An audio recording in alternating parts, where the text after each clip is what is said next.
Hello student, आप सभी student को एजेंट आर्ट्स एकेडमी पे स्वागत है। तो कैसे हैं आप सब? ठीक होंगे और मन दिल लगाकर पढ़ाई करते होंगे। तो आज हम लोग बात करने वाले हैं क्लास 12th हिस्ट्री का जो है ना दूसरा मॉडल पेपर है। इससे पहले जो है ना एक मॉडल पेपर करवा दिए हैं, अगर आप लोग नहीं देखे हैं तो उसको देख लीजिएगा। जो जितना अति महत्वपूर्ण प्रश्न है ना, जो बार बार बोर्ड एग्जाम में पूछे जाते हैं, वही सब प्रश्न करवा रहे हैं। तो आप लोग जो है ना बाबू सभी प्रश्न का आंसर जो है ना बहुत अच्छे से याद कर लीजिएगा। यही सब प्रश्न जो है ना बार बार बोर्ड एग्जाम में पूछे जाते हैं। इससे बाहर आपका कोई एक भी बाहर का कोई प्रश्न नहीं मिलेगा देखने के लिए। तो आप लोग जो है ना बाबू सभी प्रश्न के आंसर जो है ना कमेंट जरूर करिएगा, ताकि सभी प्रश्न आपको बहुत अच्छे से याद हो जाएगा। जितना प्रश्न करवा रहे हैं ना बाबू, जो सभी प्रश्न जो है ना अति महत्वपूर्ण प्रश्न है, जो बार बार बोर्ड एग्जाम में पूछे जाते हैं, वही सब प्रश्न हम करवा रहे हैं। इससे बाहर आपका कोई एक भी बाहर का प्रश्न नहीं करवा रहे हैं। तो आप लोग जो है ना सभी प्रश्न को अच्छे से याद कर लीजिएगा। यही सब प्रश्न जो है ना बार बार बोर्ड एग्जाम में पूछे जाते हैं। तो आप लोग अगर इसका जो है ना अगर पीडीएफ अगर लेना चाहते हैं ना, तो टेलीग्राम पे ज्वाइनिंग हो जाइएगा। टेलीग्राम पे जाके सर्च मारिएगा एजेंट आर्ट्स एकेडमी, तो हमारा चैनल आ जाएगा। तो आप लोग जो है ना बाबू उसमें ज्वाइनिंग हो जाइएगा, ताकि क्लास खत्म होने से इसका जो है ना जस्ट पीडीएफ जो है ना टेलीग्राम पे प्रोवाइड करवा देते हैं। इस वीडियो के जो है ना डिस्क्रिप्शन में लिंक दे देंगे टेलीग्राम का, तो आप लोग जो है ना टेलीग्राम पे अवश्य ज्वाइनिंग हो जाइएगा। तो चलिए आज का जो हमारा पहला प्रश्न है उसको देख लेते हैं। जितना प्रश्न करवा रहे हैं ना बाबू सभी प्रश्न जो है ना अति महत्वपूर्ण प्रश्न करवा रहे हैं। तो आप लोग जो है ना बाबू सभी प्रश्न के आंसर जो है ना कमेंट जरूर करिएगा। तो चलिए आज का जो हमारा पहला प्रश्न उसको देख लेते हैं। आज का जो हमारा पहला प्रश्न है, सिंधु सभ्यता में कौन सा स्थल जो है ना मृतकों का टीला कहा जाता है? ऑप्शन नंबर ए में है चुहंद्रो को, ऑप्शन नंबर बी में हड़प्पा को, ऑप्शन नंबर सी में है मोहनजोदड़ो को, ऑप्शन नंबर बी में है कालीबंगा को। इसका जो आंसर हो जाएगा ना बाबू, मृतकों का टीला किसे कहा जाता है? मोहनजोदड़ो को कहा जाता है। क्या हो जाएगा बाबू? ऑप्शन नंबर क्या हो जाएगा? बी हो जाएगा। जो मृतकों का टीला जो है ना किसे कहा जाता है? मोहनजोदड़ो का ही कहा जाता है। तो आप लोग इसको भी अच्छे से याद रखिएगा। यहाँ पूछ लेगा कि क्या की जो मोहनजोदड़ो का जो है ना बाबू की खोज कब हुई थी? जो मोहनजोदड़ो का जो है ना खोज कब हुई थी, तो इसका जो आंसर हो जाएगा ना ऑप्शन नंबर जो है ना अगर यहाँ पूछ लेगा आपसे मोहनजोदड़ो का जो है ना खोज कब हुआ था, तो 1922 में हुआ था। अगर किसने किया कहा मोहनजोदड़ो की खोज कब हुआ था बाबू? 1922 में हुआ था। किसने किया था? तो रखाल दास बनर्जी ने किया था। किसने किया था मोहनजोदड़ो का जो है ना बाबू खोज किसने किया था? रखाल दास बनर्जी ने किया था। कब किया था? 1922 में किया था। तो आप लोग जो है ना बाबू ये दोनों पॉइंट को अच्छे से याद रखिएगा। अगर हड़प्पा पूछ लेगा, जो हड़प्पा की खोज किसने किया था, तो दयाराम सोनी ने किया था। किसने किया था बाबू? दयाराम सोनी ने किया था। कब किया था? 1921 में किया था। तो आप लोग इसको भी अच्छे से याद रखिएगा। अगर पूछ लेगा जो है ना किसके नेतृत्व में किया था, तो सर जॉन मार्शल के नेतृत्व में किया था। जो हड़प्पा की खोज किसने किया था? दयाराम सोनी ने किया था। कब किया था बाबू? 1921 ईस्वी में किया था। किसके नेतृत्व में किया था?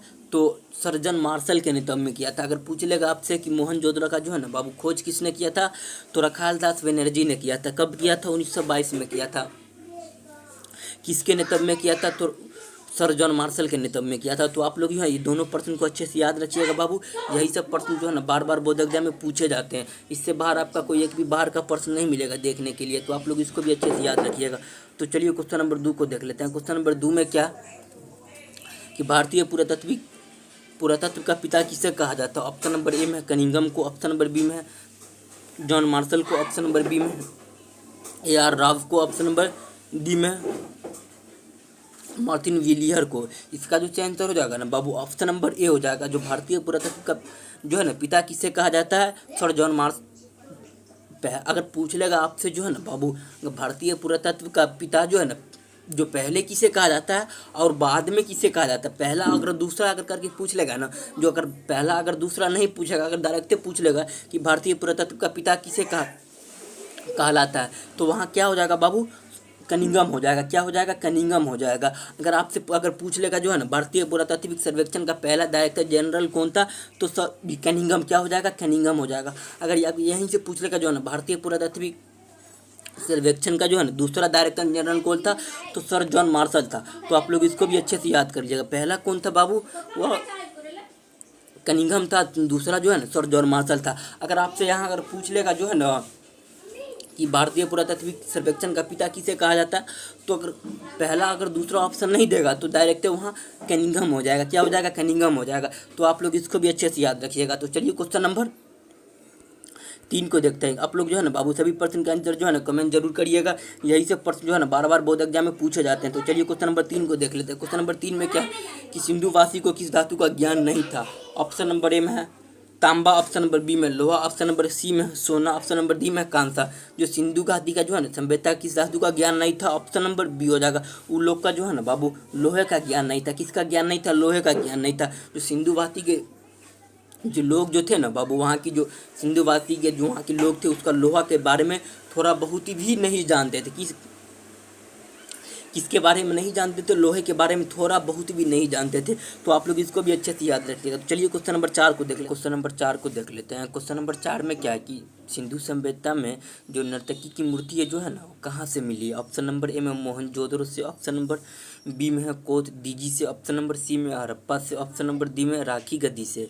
इसका जो सही आंसर हो जाएगा ना बाबू ऑप्शन नंबर ए हो जाएगा। जो नर्तकी की मूर्ति जो है ना कहाँ से मिली है, मोहनजोदड़ो से मिली है। क्या हो जाएगा, ऑप्शन नंबर ए हो जाएगा। क्या हो जाएगा, ऑप्शन नंबर ए हो जाएगा। तो आप लोग जो है ना बाबू सभी प्रश्न का जो है ना आंसर अच्छे से याद कर लीजिएगा। यही सब प्रश्न जो है ना बार बार बोर्ड एग्जाम में आते हैं। तो आप लोग जो है ना सभी प्रश्न का आंसर जो है ना कमेंट करते रहिएगा ताकि सभी प्रश्न आपको बहुत अच्छे से याद हो जाएगा। तो चलिए क्वेश्चन नंबर 5 को देख लेते हैं। क्वेश्चन नंबर 5 में क्या है, क्वेश्चन नंबर 5 में क्या है, किसने भारत में सर्वप्रथम स्वर्ण सिक्के जारी किया था। स्वर्ण यानी होता है बाबू सोना, जिसे गोल्ड बोलते हैं इंग्लिश में। ऑप्शन नंबर ए में है मौर्य, ऑप्शन नंबर बी में हिंदू यूनानी, ऑप्शन नंबर सी में है कुषाण, ऑप्शन नंबर डी में है गुप्त। इसका जो सही आंसर हो जाएगा ना बाबू, जो सोने का जो है ना सिक्का किसने जारी किया था, कुषाण ने जारी किया था। ऑप्शन नंबर क्या हो जाएगा, सी हो जाएगा। जो सोने का जो है ना बाबू सिक्का किसने जारी किया था, कुषाण ने जारी किया था। तो आप लोग इसको अच्छे से याद रखिएगा, किसने सोने का सिक्का को जो है ना जारी किया था, कुषाण ने जारी किया था। तो आप लोग जो है ना सभी प्रश्न का आंसर जो है ना कमेंट करते रहिएगा ताकि सभी प्रश्न आपको बहुत अच्छे से याद हो जाएगा। तो चलिए क्वेश्चन नंबर 6 को देख लेते हैं। क्वेश्चन नंबर 6 में क्या है कि सतसंवत का प्रारंभ किसने किया था। ऑप्शन नंबर ए में है मिनादर ने, ऑप्शन नंबर बी में है रुद्रमान ने, ऑप्शन नंबर सी में है गोदॉफ फर्नीर ने, ऑप्शन नंबर डी में है कनिष्ठ ने। जो संत संवत का प्रारंभ किसने किया था बाबू, वो कनिष्ठ ने किया था। किसने किया था, कनिष्ठ ने किया था। किसने किया था, कनिष्ठ ने किया था। ऑप्शन नंबर क्या हो जाएगा, डी हो जाएगा। तो आप लोग जो है ना बाबू सभी प्रश्न का आंसर जो है ना कमेंट करते रहिएगा ताकि सभी प्रश्न आपको बहुत अच्छे से याद हो जाएगा। यही सब प्रश्न जो है ना बार बार बोर्ड एग्जाम में पूछे जाते हैं। इससे बाहर आप लोग का एक भी कोई बाहर का प्रश्न नहीं मिलेगा देखने के लिए। तो आप लोग जो है ना सभी प्रश्न का आंसर जो है ना कमेंट करते रहिएगा ताकि सभी प्रश्न आपको बहुत अच्छे से याद हो जाएगा। तो चलिए क्वेश्चन नंबर 7 को देख लेते हैं। क्वेश्चन नंबर 7 में क्या है, किसी ने भूमि अनुदान की प्रथा प्रारंभ किया था। ऑप्शन नंबर ए में है कुषाण ने, ऑप्शन नंबर बी में सातवाहन ने, ऑप्शन नंबर सी में गुप्त ने, ऑप्शन नंबर डी में मौर्य ने। इसका जो सही आंसर हो जाएगा ना बाबू ऑप्शन नंबर बी हो जाएगा। किसने भूमि अनुदान की प्रथा प्रारंभ किया था, तो सातवाहन ने किया था। किसने किया था, सातवाहन ने किया था। आप लोग जो है ना बाबू ये सभी प्रश्न को अच्छे से याद कर लीजिएगा। यही सब प्रश्न जो है ना बार बार बोर्ड एग्जाम में पूछे जाते हैं। इससे बाहर आपको कोई एक भी बाहर का कोई प्रश्न नहीं मिलेगा देखने के लिए। तो आप लोग जो है ना बाबू सभी प्रश्न का आंसर जो है ना कमेंट करते रहिएगा ताकि सभी प्रश्न आपको बहुत अच्छे से याद हो जाएगा। यही सब प्रश्न जो है ना बार बार बोर्ड एग्जाम में आते हैं। तो आप लोग जो है ना सभी प्रश्न का अच्छे से याद कर लीजिएगा। तो चलिए क्वेश्चन नंबर 8 को देख लेते हैं। क्वेश्चन नंबर 8 में क्या कि मनुस्मृति की रचना किस काल में हुई थी। ऑप्शन नंबर ए में 200 ईसा पूर्व से लेकर 200 ईस्वी तक, ऑप्शन नंबर बी में 300 ईसा पूर्व से लेकर 100 ईस्वी तक, ऑप्शन नंबर सी में 100 ईसा पूर्व से लेकर 200 ईस्वी तक, ऑप्शन नंबर डी में इनमें से कोई नहीं। इसका जो सही आंसर हो जाएगा जो बाबू मनुस्मृति की रचना किस काल में हुई थी, 200 ईसा पूर्व से लेकर 200 ईस्वी तक हुआ था। ऑप्शन नंबर क्या हो जाएगा, ये हो जाएगा। क्या हो जाएगा, 200 ईसा पूर्व से लेकर 200 ईस्वी तक जो मनुस्मृति की रचना काल है। अगर पूछेगा मनुस्मृति में कितने प्रकार का विवाह का प्रचलन है, तो 8 प्रकार का विवाह का प्रचलन है। तो आप लोग इसको भी अच्छे से याद रखिएगा। तो चलिए क्वेश्चन नंबर 9 को देख लेते हैं। क्वेश्चन नंबर 9 में क्या है, मिक्ष्यकटिमस की रचना किसने किया था। ऑप्शन नंबर ए में कालिदास ने, ऑप्शन नंबर बी में शूद्रक की, ऑप्शन नंबर सी में आर्यभट्ट की, ऑप्शन नंबर डी में अमर सिंह। इसका जो आंसर हो जाएगा ना बाबू ऑप्शन नंबर क्या हो जाएगा, बी हो जाएगा। तो शूद्रक की है। ऑप्शन नंबर किसका है बाबू, शूद्रक की है। तो आप लोग जो है ना बाबू सभी प्रश्न का जो है ना आंसर कमेंट करते रहिएगा ताकि सभी प्रश्न आपको बहुत अच्छे से याद हो जाएगा। जो क्वेश्चन नंबर 9 का जो आंसर हो जाएगा ना बाबू ऑप्शन नंबर क्या हो जाएगा, बी हो जाएगा, शूद्रक की। इसका जो सही आंसर ऑप्शन नंबर बी हो जाएगा। तो आप लोग जो है ना सभी प्रश्न का आंसर जो है ना कमेंट करते रहिएगा ताकि सभी प्रश्न आपको बहुत अच्छे से याद हो जाएगा। तो चलिए क्वेश्चन नंबर 10 को देख लेते हैं। क्वेश्चन नंबर 10 में क्या है, चैत्य क्या है। ऑप्शन नंबर ए में है घर, ऑप्शन नंबर बी में पाठशाला, ऑप्शन नंबर सी में है गौशाला, ऑप्शन नंबर डी में पूजा स्थल। जो चत्ते जो होता है ना बाबू वो पूजा स्थल होता है, क्या हो जाएगा ऑप्शन नंबर डी हो जाएगा। चत्ते क्या होता है, पूजा स्थल होता है, क्या हो जाएगा ऑप्शन नंबर डी हो जाएगा। तो आप लोग जो है ना सभी प्रश्न का आंसर जो है ना कमेंट करते रहिएगा, ताकि सभी प्रश्न आपको बहुत अच्छे से याद हो जाएगा। यही सब प्रश्न जो है ना बार बार बोर्ड एग्जाम में पूछे जाते हैं, इससे बार आपका कोई एक भी बाहर का कोई प्रश्न नहीं मिलेगा देखने के लिए। तो आप लोग जो है ना बाबू सभी प्रश्न के आंसर जो है ना कमेंट जरूर करिएगा। तो चलिए क्वेश्चन नंबर 12 को देख लेते हैं। क्वेश्चन नंबर 11 को देख लेते हैं। क्वेश्चन नंबर 11 में क्या है कि 12 अंक संबंधित है। ऑप्शन नंबर ए में जैन धर्म बौद्ध धर्म से, ऑप्शन नंबर बी में जैन धर्म से, ऑप्शन नंबर सी में ब्राह्मण धर्म से, ऑप्शन नंबर डी में इनमें से कोई नहीं। जो 12 अंक संबंधित है बाबू वो जैन धर्म से संबंधित है। किससे संबंधित है, जैन धर्म से संबंधित है। ऑप्शन नंबर 11 का जो है ना ऑप्शन नंबर क्या हो जाएगा, बी हो जाएगा। तो आप लोग इसको भी अच्छे से याद रखिएगा। क्वेश्चन नंबर 11 का क्या हो जाएगा, ऑप्शन नंबर बी हो जाएगा। जो 12 अंक संबंधित है किससे संबंधित है, जैन धर्म से संबंधित है। तो चलिए क्वेश्चन नंबर 12 को देख लेते हैं। क्वेश्चन नंबर 12 में क्या है, संगम साहित्य की रचना हुई है। ऑप्शन नंबर ए में उत्तर भारत में, ऑप्शन नंबर बी में मध्य भारत में, ऑप्शन नंबर सी में है दक्षिण भारत में, ऑप्शन नंबर डी में पूर्व भारत में। जो संगम साहित्य की रचना जो हुई ना बाबू, ऑप्शन नंबर क्या हो जाएगा, सी हो जाएगा। जो उत्तर भारत में साउथ में जो है ना जो संघ साहित्य की रचना हुई थी, कहाँ हुई थी संघ साहित्य की रचना हुई थी, जो साउथ भारत में हुआ था। आपका जो है ना ऑप्शन नंबर क्या हो जाएगा, सी हो जाएगा, दक्षिण भारत। आप लोग इसको भी अच्छे से याद रखिएगा। यही सब प्रश्न जो है ना बाबू बार बार बोर्ड एग्जाम में पूछे जाते हैं, इससे बाहर आपका कोई एक भी बाहर का प्रश्न नहीं मिलेगा देखने के लिए।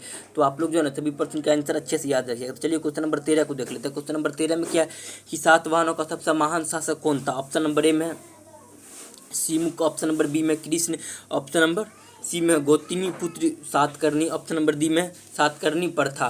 इसका जो आंसर हो जाएगा ना बाबू ऑप्शन नंबर सी हो जाएगा। जो सातवाहनों का सबसे महान शासक कौन था, गौतमी पुत्र सातकर्णी, ऑप्शन नंबर सी हो जाएगा। इसका जो आंसर क्वेश्चन नंबर 13 का ऑप्शन नंबर सी हो जाएगा। तो बाबू आप लोग जो है ना सभी प्रश्न का आंसर जो है ना कमेंट जरूर करिएगा। यही सब प्रश्न जो है ना बार बार बोर्ड एग्जाम में पूछे जाते हैं, इससे बाहर आपका कोई एक भी बाहर का प्रश्न नहीं मिलेगा देखने के लिए।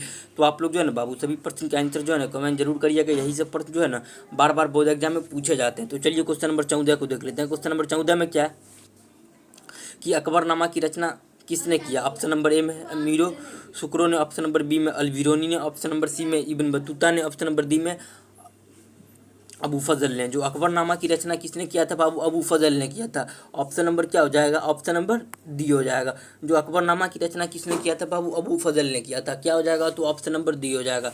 तो आप लोग जो है ना बाबू सभी प्रश्न का आंसर जो है ना कमेंट जरूर करिएगा। यही सब प्रश्न जो है ना बार बार बोर्ड एग्जाम में पूछे जाते हैं, यही सब प्रश्न जो है ना बार बार बोर्ड एग्जाम में पूछे जाते हैं, इससे बाहर आपको कोई एक भी बाहर का प्रश्न नहीं मिलेगा देखने के लिए। तो आप लोग जो है ना सभी प्रश्न के आंसर जो है ना कमेंट जरूर करिएगा। तो चलिए क्वेश्चन नंबर 15 को देख लेते हैं।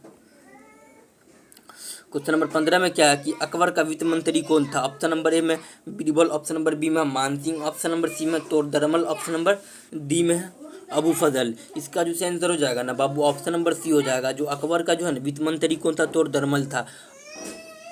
अकबर का जो है ना बाबू वित्त मंत्री कौन था, तोड़दरमल था। यही पूछ लेगा आपसे कि अकबरनामा की रचना किसने किया था, तो अबू फजल ने ही किया था, ऑप्शन नंबर डी हो जाता उस टाइम। तो इसका जो आंसर हो जाएगा ना बाबू अकबर का वित्त मंत्री कौन था, तोड़दरमल था, ऑप्शन नंबर सी हो जाएगा। तो आप लोग इसको भी अच्छे से ध्यान में रखिए। तो चलिए क्वेश्चन नंबर 16 को देख लेते हैं। क्वेश्चन नंबर 16 में क्या है कि मुगल कालीन चित्रकला किसके काल में जो है ना बाबू चारमोतक्स पर पहुंची थी। ऑप्शन नंबर ए में हुमायूं, ऑप्शन नंबर बी में अकबर, ऑप्शन नंबर सी में जहांगीर, ऑप्शन नंबर डी में शाहजहां। इसका जो आंसर हो जाएगा ना जो चित्रकला किस जो मुगल काल जो था ना उसके किस मुगल काल के काल में जो है ना बाबू चारमोकत पर पहुंची थी। ऑप्शन नंबर ए में है हुमायूं, ऑप्शन नंबर बी में अकबर, ऑप्शन नंबर सी में जहांगीर, ऑप्शन नंबर डी में शाहजहां। इसका जो आंसर हो जाएगा ना बाबू जहांगीर हो जाएगा। चित्रकला किस मुगल काल में जो है ना कोतर्स पर पहुंची थी, तो ऑप्शन नंबर क्या हो जाएगा, सी हो जाएगा। चित्रकला आगे ये पूछ लेगा आपसे जो है ना किस मुगल बादशाह से जो है ना चित्रकला संबंधित है, आपसे घुमा के भी क्वेश्चन पूछ लेगा तो जहांगीर हो जाएगा। अगर स्थापत्य कला पूछ लेगा तो शाहजहां हो जाएगा। स्थापत्य कला जो है ना बाबू क्या हो जाएगा, शाहजहां हो जाएगा। और चित्रकला जो है ना जो इसका जहांगीर हो जाएगा। तो आप लोग ये दोनों पॉइंट को अच्छे से याद रखिएगा। तो चलिए क्वेश्चन नंबर 17 को देखते हैं। क्वेश्चन नंबर 17 में क्या है लाडली बेगम किसकी पुत्री थी। ऑप्शन नंबर ए में नूरजहां की, ऑप्शन नंबर बी में मुमताज़ महल की, ऑप्शन नंबर सी में अस्मा बेगम ऑप्शन नंबर सी में जहां आरा। जो लाडली बेगम किसकी पुत्री थी? नूरजहां की पुत्री थी। ऑप्शन नंबर क्या हो जाएगा? ए हो जाएगा। लाडली बेगम जो है ना बाबू किसकी पुत्री थी? तो जहां आरा की पुत्री थी। तो आप लोग इसको भी अच्छे से याद रखिएगा। तो चलिए क्वेश्चन नंबर 18 को देखते हैं। क्वेश्चन नंबर 18 में क्या है? दिल्ली में चांदनी चौक का निर्माण किसने कराया था? ऑप्शन नंबर ए में जहां आरा ने, ऑप्शन नंबर बी में रोशन आरा ने, ऑप्शन नंबर सी में कोहर आरा ने, ऑप्शन नंबर डी में इनमें से कोई नहीं। तो दिल्ली में जो है ना बाबू चांदनी चौक का निर्माण किसने कराया था? जहां आरा ने कराया था। ऑप्शन नंबर ए हो जाएगा। किसने कराया था? जहां आरा ने कराया था। तो ऑप्शन नंबर क्या हो जाएगा? क्वेश्चन नंबर 18 का ए हो जाएगा। तो आप लोग इसको भी अच्छे से याद रखिएगा। यही सब प्रश्न जो है ना बार बार बोर्ड एग्जाम में पूछे जाते हैं। इससे बाहर आपका कोई एक भी बाहर का प्रश्न नहीं मिलेगा देखने के लिए। तो आप लोग सभी प्रश्न को अच्छे से याद करिएगा। तो चलिए क्वेश्चन नंबर 19 को देखते हैं। चलिए क्वेश्चन नंबर 19 को देख लेते हैं। क्वेश्चन नंबर 19 में क्या है कि भारत की अंतिम मुगल शासक कौन था? ऑप्शन नंबर ए में है शाहजहां, ऑप्शन नंबर बी में है औरंगजेब, ऑप्शन नंबर बी में है Mohammad Shah, option number B में है बहादुर शाह जफर। जो भारत का अंतिम मुगल शासक जो है ना बाबू बहादुर शाह जफर हो जाएगा। क्या हो जाएगा? ऑप्शन नंबर डी हो जाएगा। तो आप लोग इसको भी अच्छे से याद रखिएगा। यही सब प्रश्न जो है ना अगर भारत का पूछ लेगा प्रथम मुगल शासक कौन था तो बाबर हो जाएगा। कौन हो जाएगा बाबू? बाबर। अगर पूछ लेगा भारत का जो है ना प्रथम मुगल शासक कौन था? बाबर था। अंतिम कौन था? बहादुर शाह जफर था। तो आप लोग इसको भी अच्छे से याद रखिएगा।